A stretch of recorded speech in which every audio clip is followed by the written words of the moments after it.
Allez, je prends un café ici. Ah, c'est sympa, Joseph.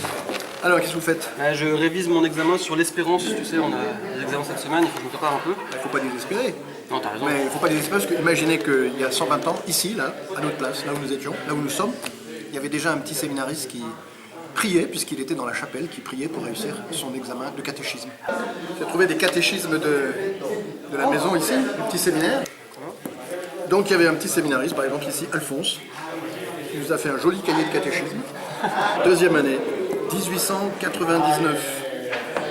Alors sur l'espérance, qu'est-ce qu'il y a sur l'espérance? L'espérance. Nature de l'espérance, etc. Regardez. Incroyable. Là, nous sommes dans notre réfectoire, mais en 1898, c'était la chapelle. Ah bon? Et la chapelle faisait tout l'étage. Ce rez-de-chaussée, plus l'étage supérieur, où aujourd'hui nous avons réfugié notre chapelle. D'accord. 1905, séparation de l'église de l'État, les pères sont priés de partir. D'accord. Et donc le petit séminaire ferme. Alors, que devient la chapelle? Et bien la chapelle, elle est laïcisée, si je puis dire, puisque la maison devient un sanatorium. D'accord. Avec un grand projet pour lutter contre la tuberculose. Et là, j'ai retrouvé l'organisation de l'effort anti-tuberculeux dans le département de la Loire.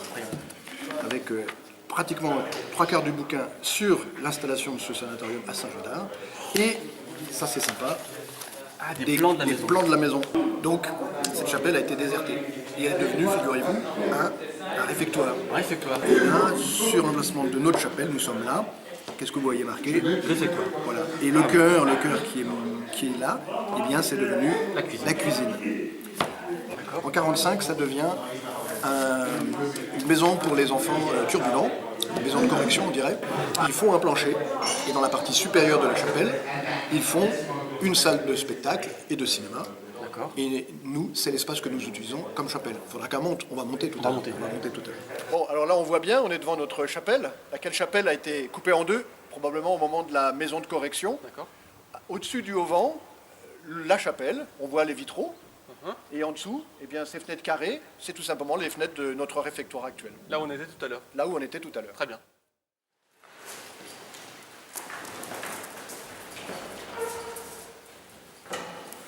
Voilà, on est arrivé à notre chapelle, on a monté l'étage.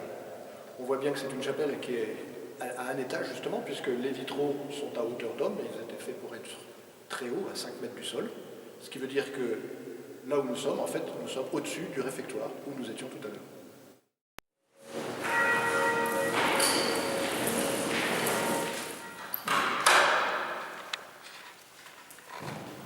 Voilà, alors là on est arrivé dans la salle des cordes, on est juste sous les cloches.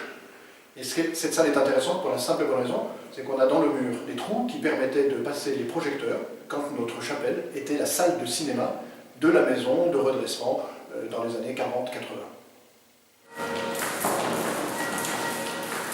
Voilà le volume. Ah oui, ça c'est la chapelle initiale. De notre chapelle, voilà. Donc on voit qu'elle fait 15 mètres de haut, aujourd'hui coupée en deux. Au moment du sanatorium, on garde le rez-de-chaussée et on garde cette grande voûte au-dessus. Au moment de la maison de correction, on coupe en deux, en bas un réfectoire, au-dessus une salle de spectacle. Cette maison de correction, elle va durer 35 ans, 37 ans, jusqu'en 81, 82, et les frères arrivent en 83, et nous réhabilitons la chapelle. Les aménagements vont se faire successifs en fonction des moyens, et il va y avoir un élément déclencheur pour qu'on décide d'aller un peu plus loin, c'est l'incendie de notre chapelle en 2008, juillet 2008, la chapelle brûle, donc on décide de tout refaire. La chapelle tombe dans la cuisine, même le réfectoire lui-même est menacé, on est sous la nef. En 2010, on reprend le culte dans la chapelle et on décide d'investir pour avoir du beau mobilier, qui nous a conduit en 2017 à la consécration de notre hôtel. Donc aujourd'hui, nous sommes dans notre réfectoire, sous notre chapelle, mais effectivement, il y a 120 ans, il y avait ici, probablement, le petit Georges ou le petit Alphonse qui révisait sa leçon de catéchisme. Morale de l'histoire. Il faut espérer.